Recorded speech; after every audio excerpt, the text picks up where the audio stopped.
Well, hello, and welcome to Stop Let's Team Up, episode 111, Birds of Prey versus Secret Six. Kirby suggested this. Hey, hi, Kirby.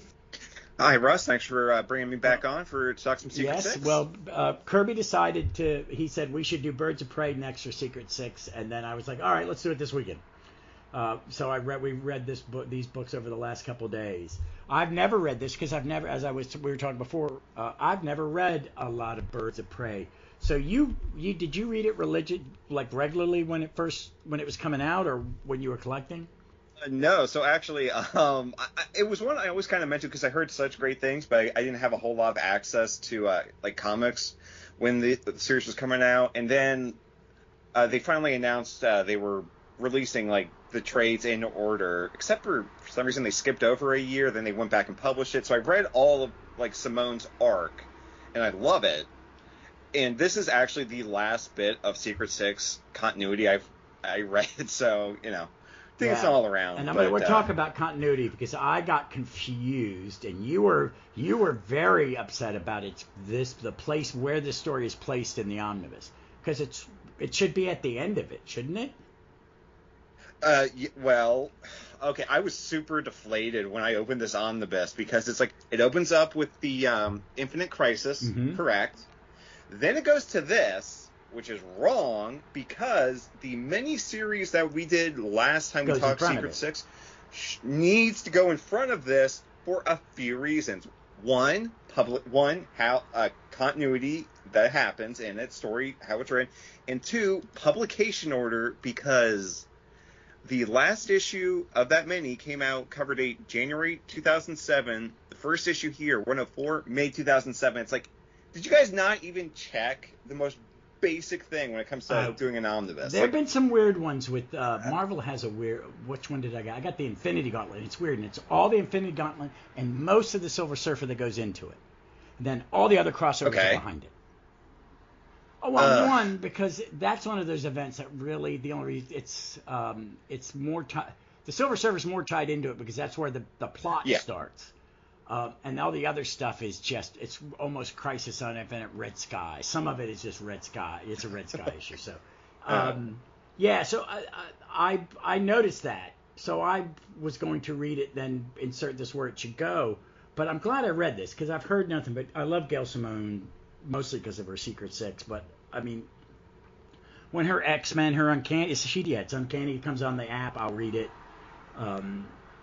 And I want to get her Birds of Prey, and I even want to get the Chuck Dixon ones because I like Chuck Dixon. He writes a good. This is definitely the type of book he should be writing. But I'd like to go through that journey because I like it so much. I don't think we're gonna go to very in detail very much at each issue because it is a long story. But I do want to kind of breeze over it. One, I want to talk about the first cover, 104, where it's Birds of Prey logo and then Secret Six upside down. Yeah, I like that. This artist a great deal. Yes, Stefan Rowe. I butchered that. It's I'm Rowe. sorry, It'd be Rowe. It'd just be Rowe. Okay. And it's got Nicola Scott. I love Nicola Scott. I thought she was British, but she's an Australian comic book artist. Oh, I didn't. Oh, nice. I actually didn't know that. And Birds of Prey and Secret Six will never look better than they do under her pen. She did some Doctor Who from Titan, which is nice, very nice. She did a lot of covers for him too, and I like it. And so I'm going to Birds of Prey blind. So this is 104 issues into their run, not counting the stuff that came before it, which would make this about 120. So yeah. I knew. I'm not. Is that familiar with this Huntress? Because I didn't read a lot of Huntress anyway. Once it wasn't the Earth 2 Huntress, I didn't mind her when I read her and stuff. Right, there were times where I read her when I was reading Batman in the '90s, and times I would be in on Batman. But I don't know her this one. This is the religious one because she's got the cross. I remember Misfit from something else, and then I don't know this Judo Master. It's Barda. So I know Manhunter and I think everybody else. And I know who Lady Blackhawk is, but I don't know her mystery. So. Right. So, okay. So this is me just going from memory on Simone's run. So Helena Bertinelli, who I'm more familiar with her because she was the one used in the Justice League Unlimited cartoon. Yeah. Me and my wife watched the one with the 2 episodes with her in the Question, and they become a couple, and it's getting to the end of the Cadmus story. That's really good.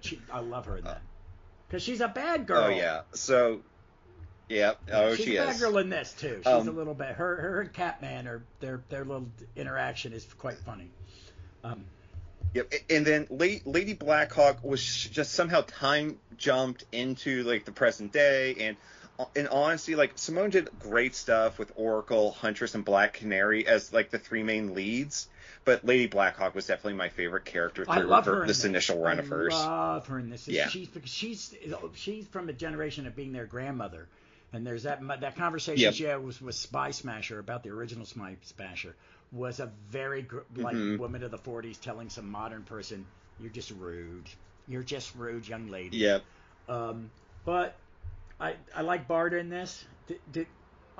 I love Simone's Barda in this because unlike the current Birds of Prey series where they have her talking like a caveman in the third person, which annoys the crap out of me, this is exactly how Barda should be written, where it's like she's been shot like at least 3 times, and it's like, just give me a pair of pliers and a knife, I'll be fine. Huntress hands her one of her bolts from her arrow gun, and she's like, I thought the female Furies, she goes, will this work? Nicely. I thought you female Furies were bulletproof. Partially. And then Mr. Grotesque. Man, if you can ever remember where else you saw Misfit in, I want to know. Maybe I only know her from this. Birds of Prey that was in a crossover, and I just read it off the one. It was was I running a shop here? No. This is 07. No. So this is kind of where I'm actually getting into a lot of trying to follow, even if I can't always read it legally, parts of DC where I'm like, oh, okay, so this is. The Brad Meltzer Justice League has just started, so that's why Black Canary's out of the majority of this arc. And I stuff like that. Mentioned, like, she left to go spend time with the kid, but Justice League calls and she's there. And that was it. Yeah, and she was leading at the time, so no time for Birds of Prey. I prefer Barbara Gordon Oracle over all of her incarnations. It's my favorite Barbara Gordon. I think. I'm sorry, I don't like her back as Batgirl. I way prefer her as Oracle because again I was interested. I like her. She was because there's some stuff. If you ever get a chance, read the Batman family. Robin and her. This is the first time they're a couple. It's got Mike Goldenheart. Yeah, ooh. And it's really good. I like Dick and her as a couple too. I think that's the right fit. I think people that have changed it have. It's like bringing Barry back. I find it because I don't like bringing Barry back. No. It just really kind of it's also I don't like Jean Grey coming back. I really. Nope. They should have kept her dead. I don't understand it. It's the one thing Busick did that I really disagree with because normally he's pointing out things that I'm like, you're right. Like the Byrne Englehart when he wrote Vengeance Forever. It's like, you're both right. Just can we all shut the fuck up? Because move on. Yeah. But move on. But move I think New 52 did more damage, and it has taken until for me the last 4 or 5 years. I think DC's right putting out some really good stuff. Yes. And we'll talk. But this is something I wish I'd been reading because this is right up my alley.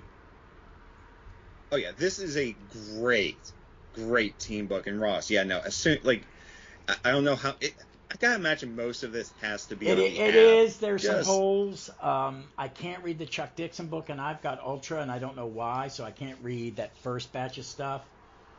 Or I have to read it, see it as issues. I could read it, and I think I will. I think they should. Where is the Birds of Prey omnibus? You've done Secret Six. I really don't know. I really don't know. Where is this? But they're pushing out a lot more stuff. So they're soliciting all Star Western again. they're going to put out Warlord omnibuses, which... So I want to... That's on my birthday, also Mike Grell's birthday, but I'm taking credit for that. Oh, God, I gotta get those. But, yeah, they're doing the All-Star Western, the Palmiotti stuff. It's either a new volume or it's the other omnibus is coming back out in January. Ooh, nice. So I if that stays out for a while, I may get it. But okay, so just to jump back, I just need to make this kind of comment real quick. Is I just noticed they point out the Birds of Prey meet the Secret Six while at a big Russian gala, and it's Oracle brings up Thomas Blake's, aka Catman's picture on her view screen. And my brain is so Roy Thomas poisoned that it's like, oh, he would have made her or him and Zinda Blake, a.k.a. Lady Blackhawk, like a great aunt or something. Oh, I know. Yeah. Well, I mean, Manhunter's in here, and Manhunter has got this... It was Thomas-level retro continuity, but it works. Anyway, so yeah, I mean, right. you need to eventually get Manhunter. You will really, really like it. You will love it. I do like it. What I was thinking about this was I was watching an episode of the old 60s TV show, The Mission Impossible, or the movies, these spy movies. And this is during that, while they're jumping in and out of that, is where we had this conversation with Lady Blackhawk and the modern spy smasher in the getaway plane. They're just... Lady Blackhawk does not like this one. And all I know of this is that this woman is some Liz Kincaid. What's her cat? Katina Kincaid or whatever? Yeah. Yeah, something like that. Where in the previous arc, her and Oracle were revealed to be college roommate or rivals. Oh, and, God, so comic stuff has gone on from there. Gail Simone, steal from Stan Lee's playbook. Oh my God. I didn't know, but I like this. They're having a discussion in this bar across the top, and then it's just three panels that go across the page at the bottom. They're silent, sitting in the cockpit. I love this lady. Lady Blackhawk goes, I knew the real Spy Smasher during the war. And Spy Smasher goes, really? How interesting. I don't think he would have liked you very much. Nicola Scott's acting on both of them just sells that even more. It is so good. Where it's like she's kind of looking at a side, turns to her, and then just kind of turns her nose up at her. Oh, literally turns her nose up at her. But I like how we're finding out about Oracle's seeing who people are. I mean, you got the people in the background. You see the Secret Six. You got Scandal and Knockout dancing. Ragdoll, who is one of my favorite characters in the series. I love Ragdoll. Yes. And then Deadshot's just smoking he's just smoking away at this fancy gala. And then Helena and William Blake start dancing, and they hit it off a little bit. There's a little pheromone. Oh, yep. And this will continue throughout some of the ongoing too. So that's good. It's like Blake sniffs her and they're dancing, and he smells her neck. He's like, I like your fragrance. She goes, I'm not wearing it. I know. And then she goes, what the hell? Oh, wait. Oh, I'm sorry. Did you just lick me? I didn't mean. Ew. Get lost, Fabio. Oh, my God. Yeah, dude. Simone, so good at, the interaction and the banter. And it's like, And I like Knockout goes, too much woman for you, kitten? He says, maybe. And then we find out who everybody is, so they know who they are. And they know she knows about the Secret Six. So, okay. Yep. I guess, villains have talked. Someone has she's put a database together because they've all been arrested at some point. Yeah, we get it all, so you didn't have to have read it. Is this a backdoor pilot for her to get the other series, you think? Oh, this is 100% this is 100% because that series. Let's see, that series came out. Oh, come on, did I not pull that one up? This came out about a year or so late, a little over a year later, because that came out right as I was starting college, and so that would pay in 08. So fall of 08. So yeah, this is 100% backdoor pilot. So these issues, single issue. That's why I said we couldn't really talk about. We're only on page 8 and so much. But the bad guy is this there's this one little spot in Eastern Europe, Eastern Europe or Kazakhstan, wherever this is, wedged in near is state of Soviet style government. But this guy wants to, we find out throughout the story that Verkov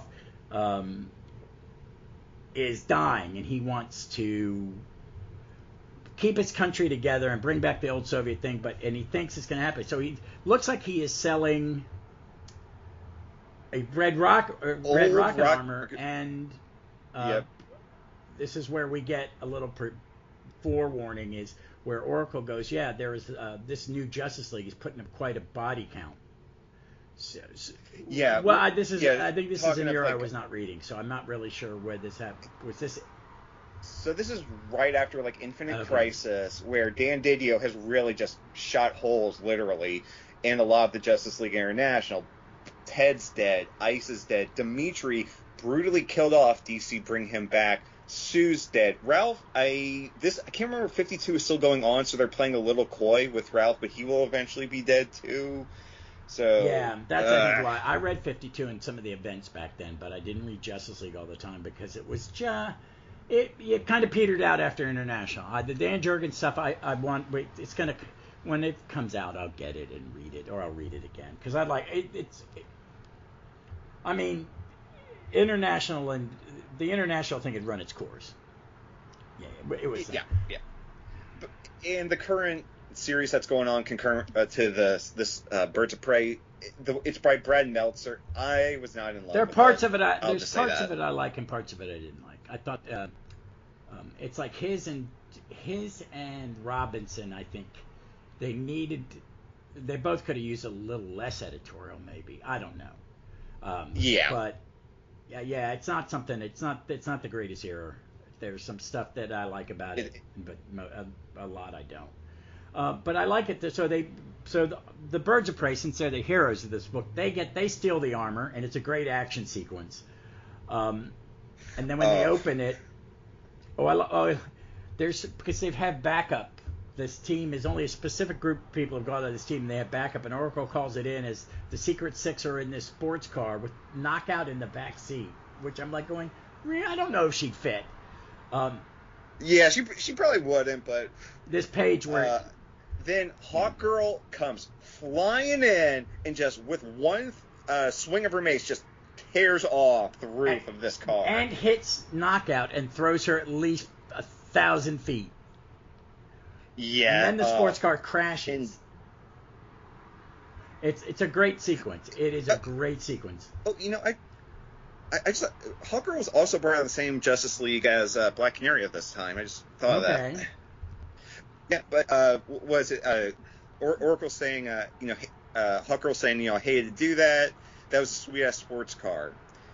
You help get the team home safely, and there'll be one waiting for you in the driveway for you. Wait, really? It comes in cranberry, indigo, crimson, sunset, and frost. Hawkgirl, anything but frost. And may I say, I rather like how you do business. See, I like this. Okay, they all have something to do. There's a ton of characters in this, and I like. So we get to the end of this issue. The Secret Six are chasing him down. They've opened the armor, and inside it is Ice, and she's breathing. So. Yes. Ice had been in hell as part of either I Can't Believe It's Not the Justice League, or formerly known as. Then she got sent to heaven. Back to this, and how she's brought back to life. Question mark. Let's move on. It was stupid to kill her. She's back. It's the way it read to me. You're wrong. I'm right. She's not dead. So we move on to the second issue. I love this cover. It's Knockout beating the crap out of and Scandal beating the Deadshot's there. It's a fight between the Secret Six and the Birds of Prey. Yep. And my girl Manhunter is on the cover. I was very excited. She doesn't have enough to do in this one, so. No, she was a supporting character even in because she had just come on the previous arc, so there was not a lot of real estate to develop her as I want to read main member. The most recent Leviathan and Checkmate stuff because she's in it and she's got a prominent role. And I heard it's okay. I'm selling all those issues now, as it were. But It's on the app. I think if they ever put it out as like an oversized, I might or something, I'll get it. So we go into this one. We get this history about Rasputin being dead, and I thought it was like fucking the bad guy was going to be Rasputin. Okay, this is a question mark for DC continuity. I could have sworn at some point it was revealed Vandal Savage was Rasputin, and I'm like, wait, Gail Simone would not have left that on the table. Yeah, no, though, she would have said something. But I do like that we forget the scandals immortal, because there's a line in this. She goes, God, I hate it when I'm regrowing organs. I love that line. God, but he takes him down, and there's this. What I like is some of the stuff in this is really imagined. I don't know if Gail Simone told her, but the pentagram circle is made with wheat, like grain from the Great Plains. Yeah, I like that. I was like, that's very, very good. And they're sacrificing because they want to bring back their queen, and that's what it is. It's not he wants her resurrected to be their leader, and I like that. And we still got the two teams against. Now we find that Manhunter's sitting she's on the plane waiting for her to be another backup, and we find out who the sixth member of the Secret Six is for this story, and it's Harlequin. And I did not expect to see her in this. I'm glad that she is in like the classic Harley Quinn costume, because I'm so sick of the one she's had since 2011. Yeah. And two, spoiler, she does not continue to be a member. She's just for this arc, right? It's just this arc, yeah. And in long term, I'm glad, because otherwise this book would have become Harley Quinn and the Secret Six. Yeah. So. No, I think what makes Secret Six work. And she's good in this. Don't get me wrong. I think what works with Secret Six is that they are not the only character who's ever been the star or one of the stars of a book is Deadshot. He's the biggest, and he's a number 2 or number 3 in Suicide Squad. Because again, a comic book that had no mainstream characters in it but sold very, very well. So both companies need to learn that sub-team books sell better because they are characters that aren't in other books. So yes. Trust me. I'm a firm believer. But now I like it. They're going through. She can do action. I like it. There's action and there's jibber jabber. This is something I'm loving in this book, is that we get a lot of exposition, not too much, but I'm learning the characters. Like Misfit just pops up. They're these. Yeah, Misfit is to the Birds of Prey what Ragdoll is to the rest of the Secret Six. Very good. And I like that this guy that's helping the leader doing the thing is there's some common ground with this. And even these guys that they were supposed to be bringing ice to, one of them's got a tattoo that shows he was a life without parole prisoner, and that freaks out Huntress. But they're not the bad guys either. There are no real bad guys in there other than Spy Smasher being a piece of shit. Spy Smasher and like the Russian general or wherever he is. Like those are the only real villains here. Or clear-cut villains. And I do like the end of the second issue is where you see the Secret Six in their action pose with Catman in his costume. I got my Catman action figure. Who would have thought I ever owned a Catman action figure? I know. Again, I'm jealous. I'd never heard of it. It just popped up, and I went, I'm going to get this. And that same guy had a Nighthawk, and I got him cheap. Do you have that Nighthawk? Again, I saw it at Walmart a couple of years ago. I'm like, money's a little tight right now. I won't, and I regret it. The one person who regrets not getting a Nighthawk. Oh no, yeah, I was thinking about Dave, and you were the only I was messaging Dave, and I said Kirby said he was jealous of this. I think you may be too, and I sent him the picture. So, he sent me that. Folks, Dave from Earth 2 Podcast sent me a French comic book collection, and it had Prince Gavin on the cover. Oh, I saw those pictures. Yes, that was cool. I did. Someone had very cheap a 2 Hour Man, the time traveling Hour Man, and the Rex Tyler Hour Man, and I've got Rick Tyler, so I think I may get those because that would be nice to have those. I'm really putting together my own Motley multiverse kind of team lineup. Oh, that's yeah. Preaching to the choir here. I would love to find if there's a decent Deadshot out there. man, yeah, I think you're gonna have to look for the DC Universe Classics on eBay, and I have no idea what the fuck those are gonna go for. I'm not paying. I'm buying it loose and cheap if I have to. Exactly. So we go to 106, which has probably, I would love a fight poster with none of the cover stuff on it. Oh, yeah. No, this is my favorite cover in this whole arc, is just a Big Barda versus Knockout in, 1930s, boxing promotion. I think on the app it has this.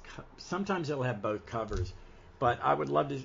Oh, it's in there. Does it have it? It has a cover. It has a cover like without all the stuff on it. So I want a digital version of that, so bad, and then print it out and have it hang it up in my office at work. People now they'd be inappropriate. Two big busty chicks beating each other up. But, and now it's the. Do you find this padded? This is 6 issues, and I don't feel I find it padded. I think you get character development and the action moves the story forward. And it's we've got three and 4 locations all happening simultaneously as things get back. And this one has the pairing off. Okay, you have to do this. The pairing off in the fight scene. So you get Deadshot versus Spy Smasher. Just shoot her. Come on. Yeah. Hawk Girl's fighting Scandal, who's messed up, who's torn up her wings. Ragdoll is trying to choke out Manhunter. Helena and William Blake are flirting with their fists.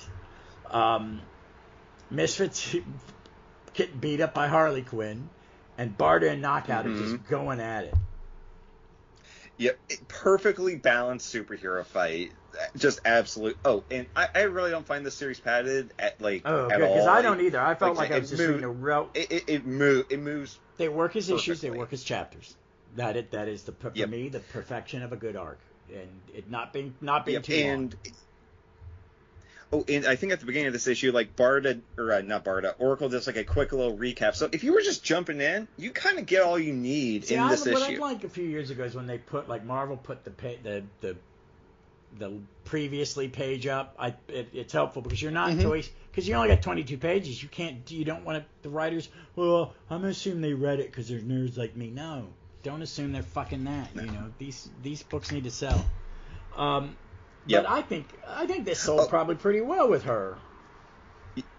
Oh yeah, it really did. And I just know Misfits costume with like the jean skirt, so delightfully 2007. I love.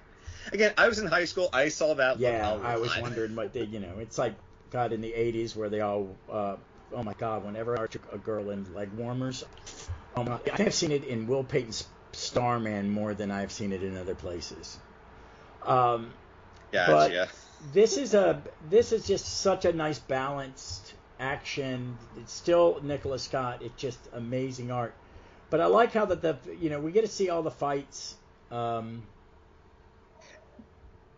then they call it truce when Ice wakes up and she forms this giant ice creature.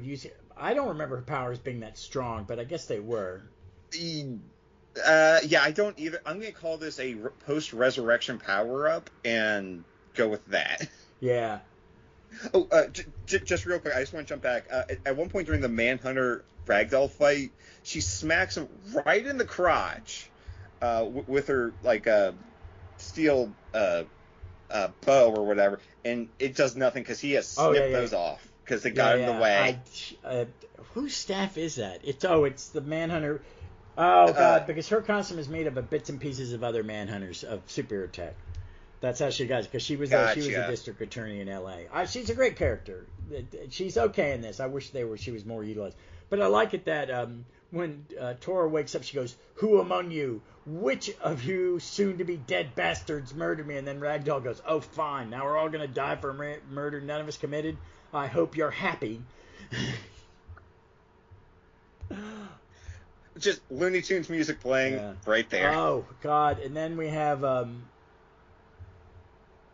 great minimalist. Oh, and it looks like any big superhero died kind of cover, like at the end of some big event, and the two teams line. I do like it. I do like it a lot. It's really nice. It's all blue, like a light purple. Yeah. And white and black. White. Yep. And then we get, the quick scorecard. And I like it that do this. We get to see the 6 fights are still going on. Mm-hmm. And it's these just 6 panels up and down. Hey, folks, I live on a street where guys with small penises rev their motorcycle engines going down them. Trust me. Yeah. So, but I love this. It's, again, a recap. And my favorite is the bottom one. God help us, Misfit. And always the unpredictable Harley Quinn. And Harley Quinn is is like, wait a second. You guys, I just realized something. I forgot which side of weirdos I was supposed to be fighting on. And then we cut back to the moment they notice that Tora is about to kill them all. I do like Lady Blackhawk sitting there pissed off in the plane, getting instructions from Oracle. Mm-hmm. And I do kind of like this, like, it feels like 40s pattern where it's like, I don't like her none too much. Like, a modern woman wouldn't say that, but a woman from the 40s would. I like that too. So it's okay. So is Deadshot flirting with Spy Smasher? I think it's about as much as he can, but the only reason Catman doesn't have an erection right now is because it's like negative 5 degrees. There were definitely some heavy flirting between this, and I think that's fine. I think it works. I buy it. This is a little more, and that's why I asked you earlier about this Huntress. She's not the broody one. When they kind of made her, they were doing a lot of dark and broody detective like is in Batman had to solve a puzzle. Like Max Allan Collins was writing Batman. He's a mystery novelist and a very good one. I've read some of his Nate Heller stuff, which is I find very. I don't like that kind of tough gumshoe stuff, but it's kind of like he inserts him into the background of an historical event. Like one, he's on the is he on the Titanic?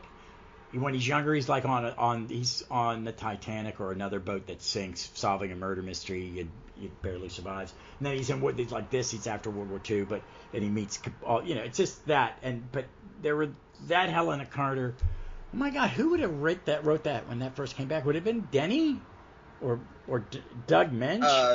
If we're talking like post-crisis, yeah, it's either Denny O'Neil or Doug Munch. But yeah, no, Helena here and throughout at least Gail's run, she's the bad girl your mother tells you to stay away from, but you really want to know her. Yeah, and I like that she's silly and she laughs and she's not unlike other Batman. Yeah, she's not one. It's kind of like Dick. She's more like Dick than Bruce.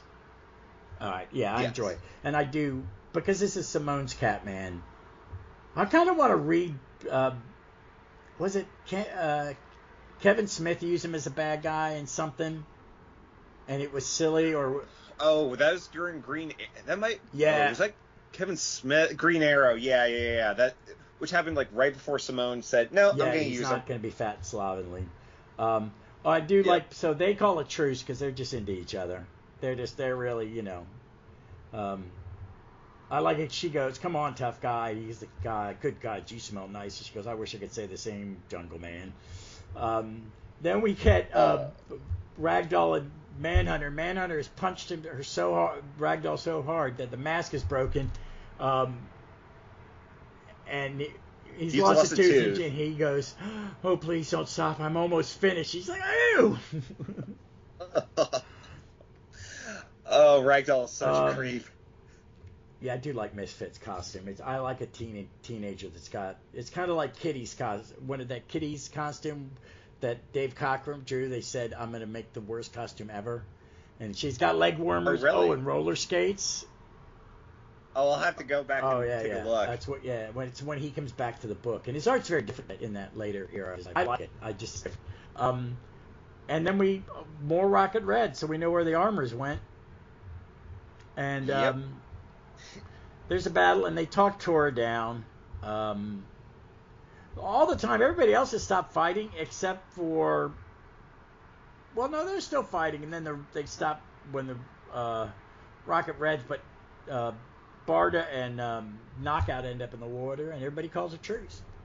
It's kind of just ends. Yep, yeah, so it does, but like Barda and Knockout, it's like okay, because they touch on this. It's like Barda, she deserted them to run off and marry Mr. Miracle, blah, blah, blah. And Barda just says, like, yeah, well, you would not have cut it back in my day, which I just really like. And then this might be one of my favorite Deadshot moments here. So Tora's, like, calming down. The Russian general is like, Princess dear, will you but listen to the humble servant who gave all to bring you back from hell. These people are our enemies, beloved. Tora, don't listen to him. This guy's a butcher, but he saved me, and gets a bullet right through the side of his head. You see the bullet on the other side. I like that in the panel. She's really good with her page layout. I like her choices of where panels break and where they shift. It's nothing crazy, but I think she really knows how to tell a story. Yep. Hawkgirl yells at Deadshot, "You killed him!" What? It was self-defense. Guy obviously had a gun. He didn't have a gun, Deadshot. Okay, so it was murder. Who cares? I love that. That's one thing I like about panels. Secret Six. One of the things that made me my one trepidation is don't mess up Deadshot, and she just continued what Ostrander was doing. Her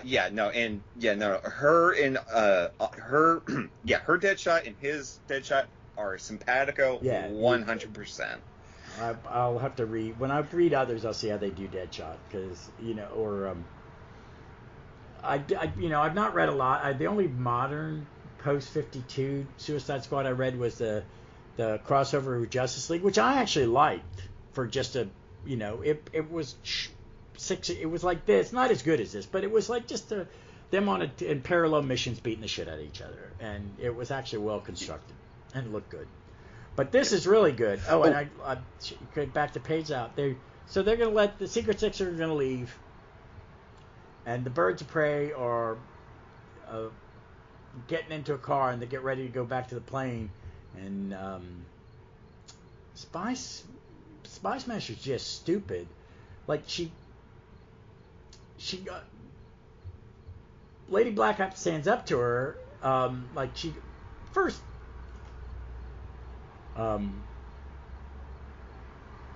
she questions why Blake's here, Lady Blackhawk, and they get into a fight. And Spy Smasher goes, "You were ordered to stay at the plane. You have risked the entire mission coming here. Lady, I was a naval pilot during World War II, damn it. You think I haven't met a dozen tight-ass tin pots like you? You're fired, Blake. How's that sound?" "What?" "I think you heard me. Now do something useful and get in the van." And then we get a one-page panel of her, Lady Blackhawk, saying, "Go to hell, Missy," and sucker punching Spy Smasher. And Spy Smasher ends up on the ground, goes for a gun, but Lady Blackhawk's already got two. And she quits, and she just walks off. Yeah, just walk in the middle of the Russian winter. Walks off. She's tough as shit. Shit. Yeah. Oh yeah. That wasn't my. Yeah. That. Yeah. Can I just jump back real quick? When we're talking Nicola Scott's page layout, I think it might be in the previous issue. Like, there's one where a hand is going from right to left, slapping ice, and then the panel right below it is Knockout punching Barda going left to right, and it's like, okay, that's really good, like, parallel storytelling. I just really like that. I just want to mention it. Yeah. So this, everything's falling apart. She takes some time to have when Lady Blackhawk walks away. It's a couple panels of silence. She does. I like it as she walks out. We get to see these camera shots. It's a very I think this is probably a little more cinematic than, say, Brian Hitch, who I love. He is very cinematic, but it's he likes to do a lot with single panels. I prefer watching the camera move a bit. And that's what this one feels like. And the whole time I was like going, what is Oracle doing in the background that we don't know? Because there's more of that. The last 4 or 5 pages are just them getting out of there. Yeah, this is the wind down. Like the Secret Six, like it's all, their story's kind of done here, and the rest is Simone just wrapping up her and I'm glad. I treated it as one thing because I liked it. But it ends with a single page panel of just Oracle with a lead pipe or something. Yeah. Yeah, I thought they were like I don't know what you call them. Like batons or something. And then we go to 108, which is this Nicola Scott's last issue too? No, Nicola Scott's going to stay on for at least the next issue, which we'll get to because it's needed. But yeah, this is definitely Simone's last issue of this run. And what I like is Secret Six started this issue. It's them getting done when they find a note in there from Helena. Dear Meatball, I have this thing right now where I only date nice guys. Give me a call when you decide to be that nice guy. Maybe I'll show you how really waltzy someday. How really to waltz someday. Regrets are for losers. H.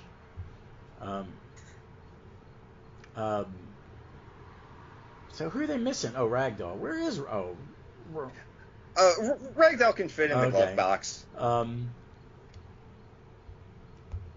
Then, like, I think this is... It's not entirely clear. It's either... I'm assuming it's Oracle, where it's Harley Quinn's just turned on the radio, and it's just letting you know, I'd sent a satellite feed of Deadshot shooting an unarmed General Karamov to both the local police and Russian intelligence. Murder still murder, guys. We now return you to your regularly scheduled music selections. Drive safely. And that's when Harley Quinn says, I quit. And then we cut to the other team. It's like Helena's in the back talking to Manhunter. And, Lady Spy Smashers is talking crap and just being an asshole. And at no point in conducting a takeover if the key assets aren't included. Because she's like going, Helena says, we don't work for you. You do, Huntress. I wanted to be nice about it. But either way, you absolutely do work for me until I say you don't. No point in conducting a takeover if the key assets aren't included. And then we see they land. Everybody sees Spy Smasher walks into a room with Huntress, Manhunter, and Oracle, and she keeps acting like she's won. And then Manhunter goes, I think the correct term is differently abled. Fascist loudmouth, because Barbara's challenged her, and she's like, you're in a wheelchair. And then Manhunter evens the odds by taking her staff and burning a hole in her thigh. It's cauterized. Yeah. I think we were talking about this before. This is one of the reasons why I vastly prefer Barbara Gordon as Oracle, because it's like, yes, she's still in a wheelchair. She is not defenseless. No, she's not. She's still Batgirl, and I noticed that when she has all that training. I like that when she's going to kick her ass, she's wearing a black tights, black T-shirt with her yellow bat, and then she just beats the crap out of her for 2 pages. It's a great fight. It's a great fight sequence, and I like that it's just her panel layout. I just am really enjoying the hell out of it.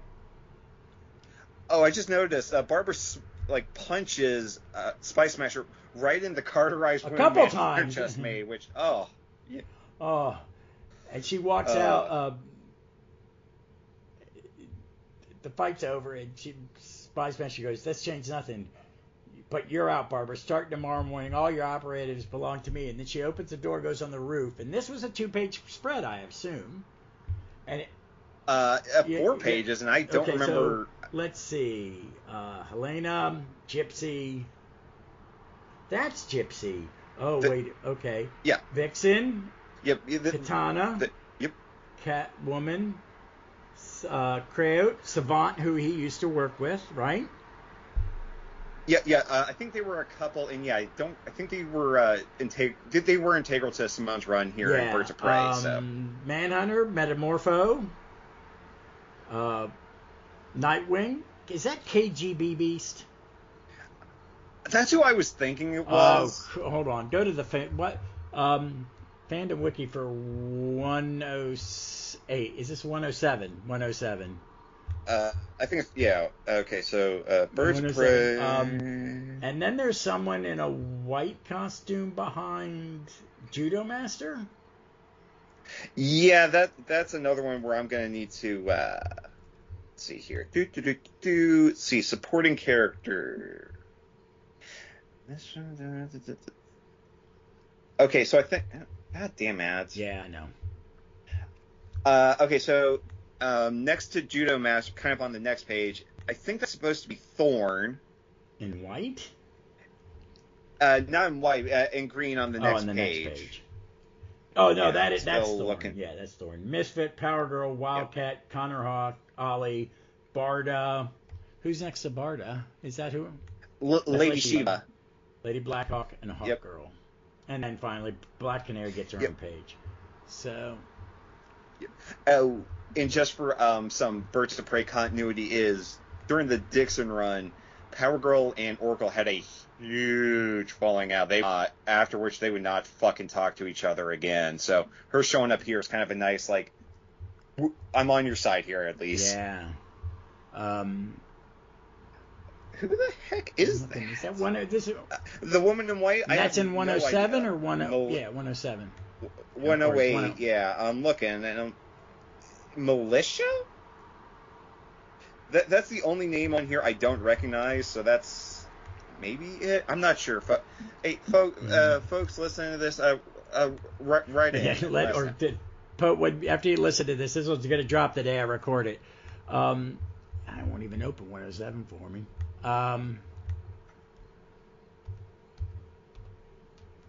But there it is. Is it?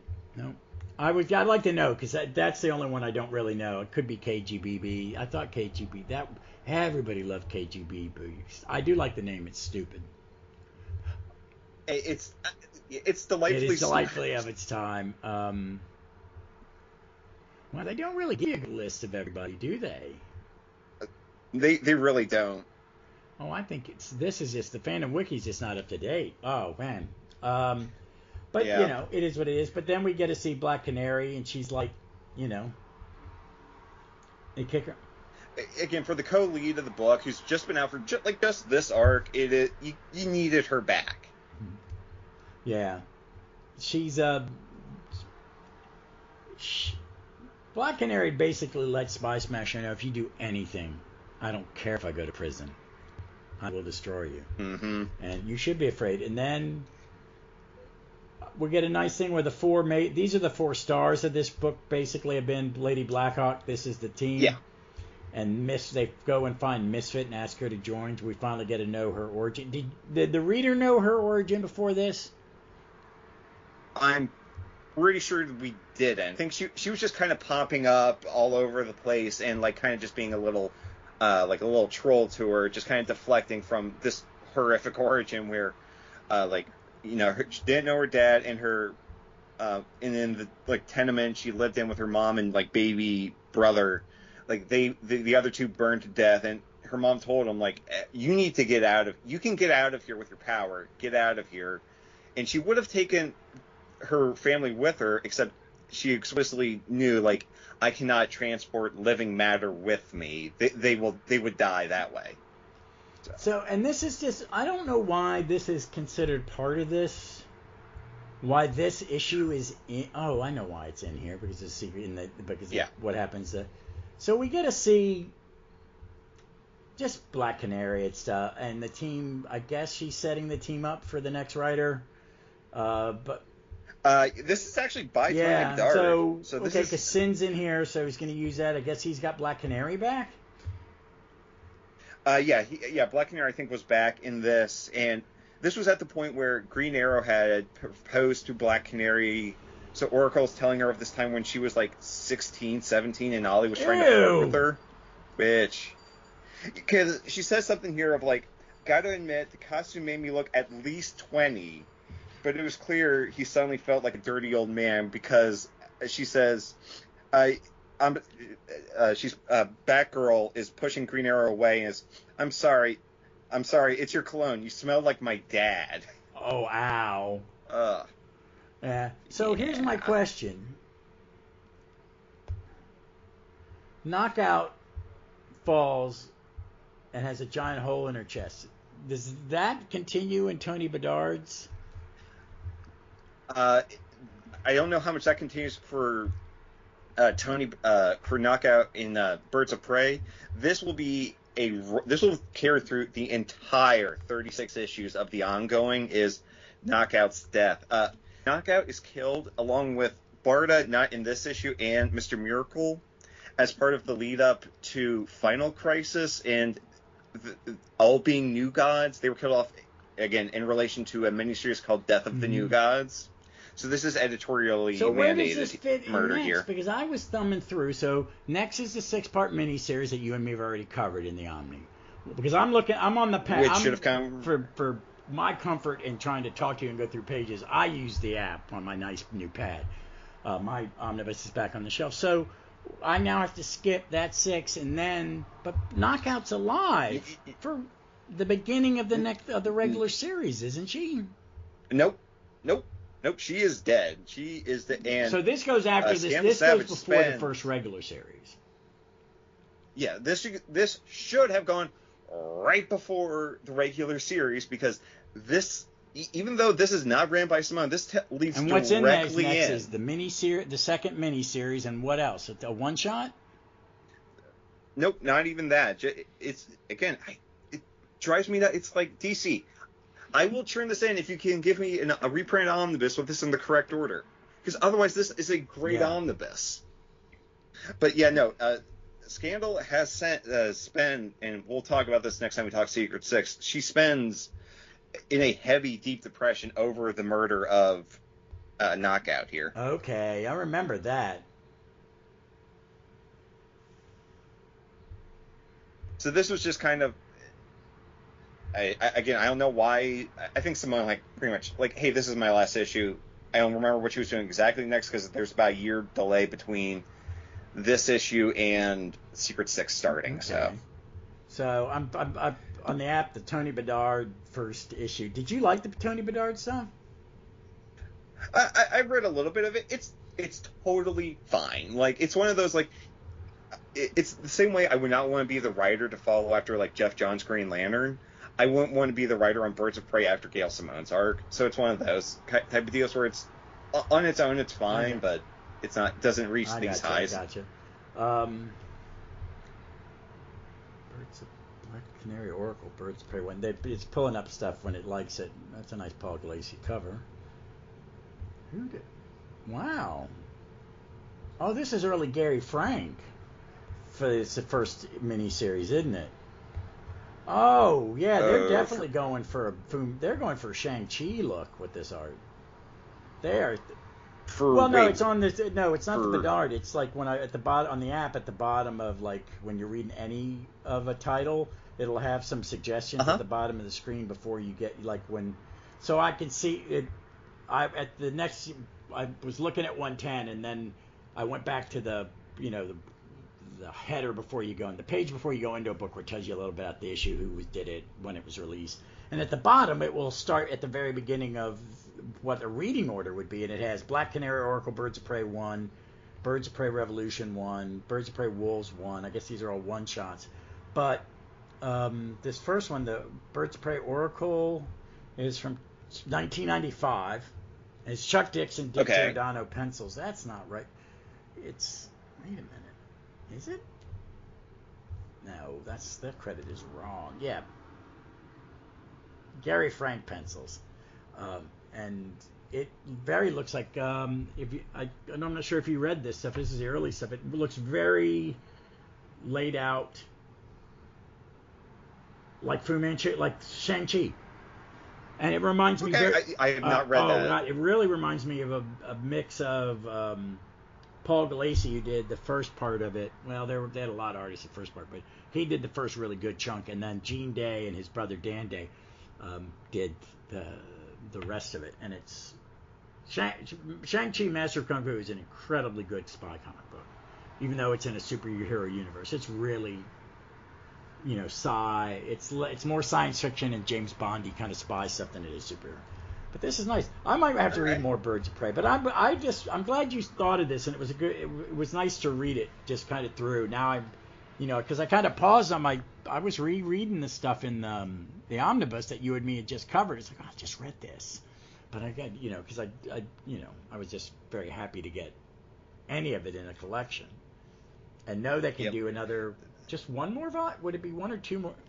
It would you could just do like one more volume, because you don't need to collect when this year, because like Secret Six only ended, I think, because New 52 started, and Simone came back a few years later to do another volume, and I'm just pausing for the tiny dick. And that volume of New 52 is, I only kept past issue 3 because the last panel in issue 3 ended with the phrase Mr. Didney, and otherwise I would have dropped that book. What, he's dead or what? No, Elongated Man was back, and so was Sue in that, and that was the only thing that kept me on through that run, because even though it's still Gail Simone, it's like, it's an entirely different cast, or nearly an entirely different cast, and it's just, it never hit. It's like, those characters have no... She couldn't create any relationship to him. Well, but right. And the worst thing is, like, at point in she brings like Ragdoll, Scandal, and Jeanette, who will show up in the ongoing back, and it's like, can we just have these guys again? Because still have the relationships. Catman is dead, right? And that's no, Catman's the only like real through line throughout this entire thing. Oh wow. And Deadshot was after New 52 was back in Suicide Squad. He's in Suicide Squad, so they couldn't use him. Yeah.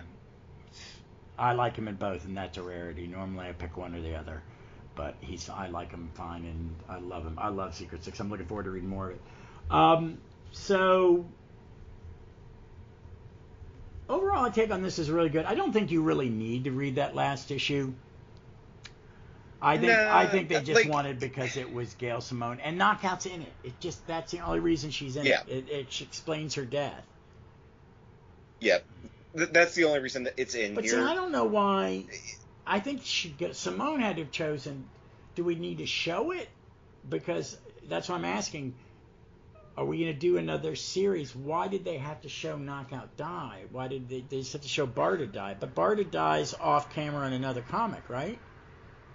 Right, so it's a good, because again, like, I don't know why, like, again, it was Bedard, like, why it was in, it could have been in Death of the New Gods, and I can tell you, as someone who picked up the ongoing, it's explained well enough there that if I never read this issue, I would have been fine. So, yeah, you know what, for completionist's sake, I can deal, it's one issue, it's fine. I liked it. I liked it a lot. I love seeing Nicola Scott, and I'm looking forward to reading more of this, and I do. They need to do a Birds of Prey on me. They just it's a perfect thing. You've done Hitman, you do. It's shocking they have. Now they're finally doing a Suicide Squad one, which I sent. It's only doing the first 2 trades, but it's a giant thing because it's got Legends, it's got the DC Comics Presents What They've Gotten Here, it's got everything you need to read to understand the introduction of Ostrander's. Because it's got like 20 extra comics.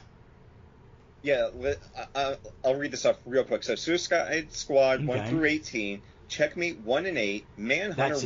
Is that the Janus connection, or no? It's no, because that would have Captain Atom. That would probably be in the next trade.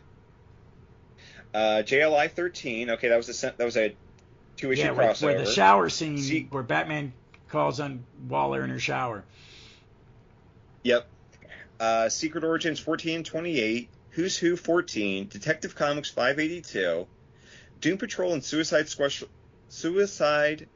Special. Oh, that's a good guy. I love that. 1. That's a real good issue. It's Steve Lytle. Is Steve Lytle drawing the Doom Patrol at that point, or it's Larson? It's Larson. It's Eric Larson. He replaces Larson. So. Yep. Then let's see. Some stuff from like Who's Who. New Teen Titans 31, Fury of Firestorm 62 through 64, Firestorm Annual 5, more Who's Who, Legends, Millennium 4. That's a lot. It is. So I'm going to get it. Yeah. That's one I am going to draw the line, because I think I have every single one of these issues except for maybe the Titans. Yeah. I don't even know why the Titans is in there. I don't either. I like to see. That'd be neat. All right. So, hey, thanks for coming on. Thanks for suggesting this. You got a recommendation this week? Yep. So, because you mentioned Shang-Chi, I finished up the second Romnibus here, in which Shang-Chi appears for a few issues as part of a little cross promotion. So is there a Master Kung Fu issue in there? Okay. No. But Shang-Chi shows up for 2 issues in Rom. Is basically all it is, and gives me a little hint. So just to talk about the Shang-Chi is they did not recolor Shang-Chi in this. Like I guess that you told me they have with the Master Kung Fu Omnis. No, they recolored Yellow Claw, who was him and Fu Manchu. Fu Manchu and Yellow Claw, they used yellow. They never did that with Shang-Chi. Okay. They used like a little olive. Okay, because he looks kind of like Adam Warlock in this a little bit. Yeah, so... But regardless of that, this omnibus starts out just kind of being where we picked up last time, and then it just slowly morphs into a horror book, honestly, where Ron can't save everyone, and he's fighting in Gothic castles, he's with Namor fighting some Lovecraftian stuff, and then... they go off to Russia for about 6 issues. Then they come up with this weird... I don't know who the hell this little character is. It's this little white, almost Mixie Spitlick looking guy. I don't know if that helps Ross at all. Yeah, he looks like he reminds me of I can't remember it, but yeah, it's the soft white marshmallow. He looks like a State Pipe Marshmallow Man a little bit. That's what he does. And then this 100% super darkly with the complete eradication of Clarendon, West Virginia, as the Dire Race have just completely taken over everybody, and those people do not make it out, including the Torpedo. The Torpedo is killed as part of the takeover by the Dire Wraiths, and I ever get to write for Marvel, Clarendon, West Virginia, and the rebuilding of it is going to be focal. The sole focus of my tenure as a writer. I don't care what I'm writing. Well, I haven't read, because I'm jumping around so I don't get bored or overwhelmed with something, and the only thing that's made me just kind of barrel through it has been the Sixth Gun and that Manhunter. That weekend I read 2.5 volumes of Manhunter, because I forgot how good it was. And that's an era of comics like Chase and Aztec and Time Rick. I like the Time Masters art series then, that limited 12-issue one. So I liked it. Well, I have...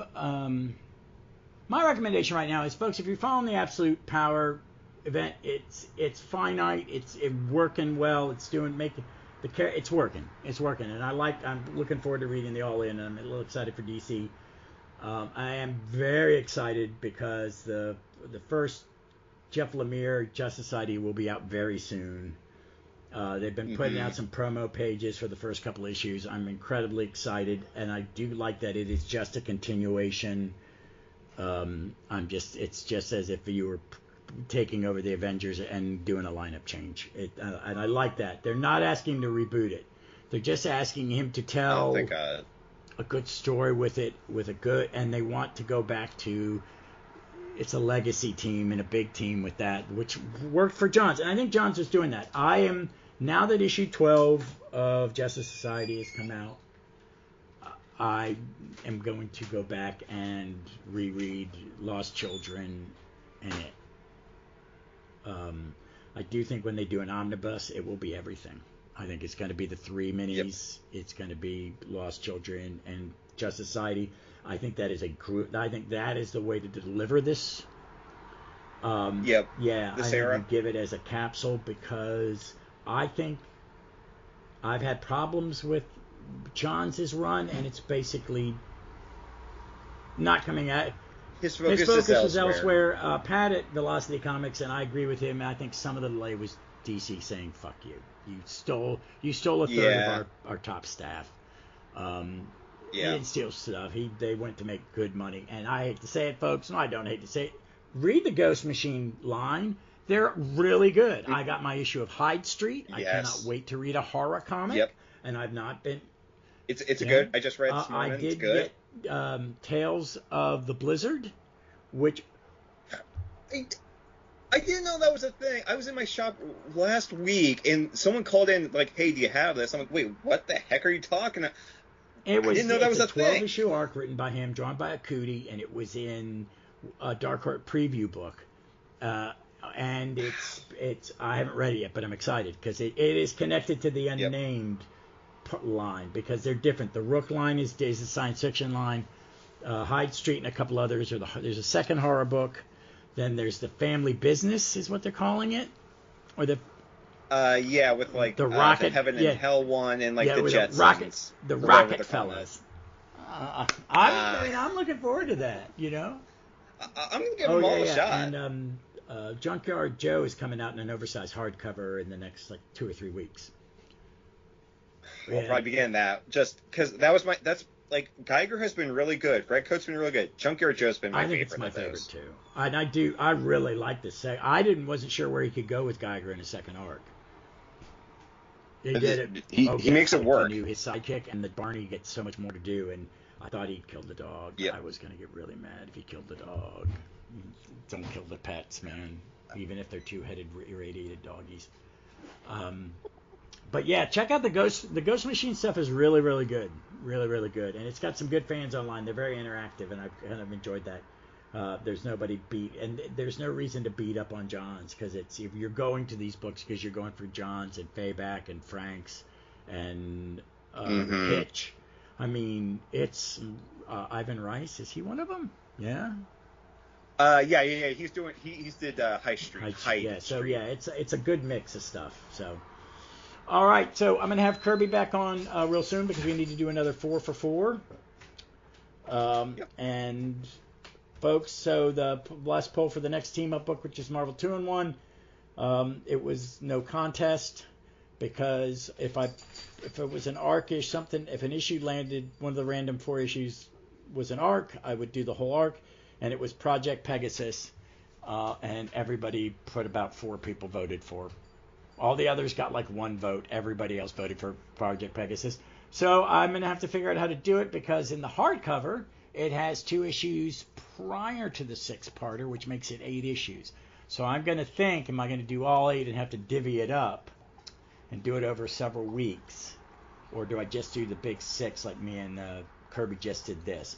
But it's a really amazing big 6. It's Ralph Macchio, not the Karate Kid, but the other Ralph Macchio, the comic writer, and Mark Gruenhold writing it. And the pencils are burned, and the last 3 issues is George Perez, inked by Gene Day, and it is absolutely amazing. And folks, it's like the perfect team book. It's like the thing. It forms a team, and it's him, Quasar, Aquarian, Thundra, Bill Foster, Giant Man, Deathlock. Those 6 here. That'd be a nice. I'd buy that book. That is a Defenders team. It is. It's one of those ones where you give a writer, we need another team book, and they go, just go. All right, let me mimic the Champions. Nope. I do. No, I think Mark Waid fixed the Champions, but he just turned it into the Teen Titans. So he wanted a family book, and it was okay. It was good. I read it. I read it pretty well. I liked it. I liked his all different Avengers, and I liked when they had to pull the kids out for his Champions book. He put Hercules, Peter Parker, and someone else back in the book, and it was a really unique lineup. I liked it. It was Jane Foster, Thor, Sam, Cap, the Vision, Hercules, Spider-Man, and I can't remember the other one, but it was a neat team because I like it when Hercules pops back up. Oh, and I read the first Avengers Assemble issue, folks. If you like, I missed that. It was fun. It's kind of like they're doing their love letter to Roger Stern with a little bit of Justice League International humor in it, because Night Thrasher shows up and he's got a box of leather jackets that he starts handing them out. Do I run to the comic store right after we're done? I don't know if it's that good a comic, but if you have a pull box, it's called "Put It In." It's worth it. Yeah, I liked it. Right. I liked it. I'm not read a lot of Steve Orlando, but I'm going to read some of his Scarlet Witch. He writes Scarlet Witch, and he's writing Scarlet Witch Quicksilver. And I've read like bits and I've gone in and read like an issue and went, hey, this is actually pretty good. Because every time they've done a Scarlet Witch solo, it sucked. It's just they've never had the right people do it. Maybe he's it. All right. All right, folks. As always, thank you for watching or listening. Be smart, be safe. Please be kind to one another. We got 30 days into the election, and hopefully everybody can just calm the fuck down and read some comics. Read some Gail Simone. If you're a Marvel person, she's doing Uncanny X-Men, and it's getting rave reviews from people I respect. Have liked it a great deal. I'm not an X-Men person, so I'm gonna wait until it's on the app for free. All right. See you, everybody. Thank you, sir.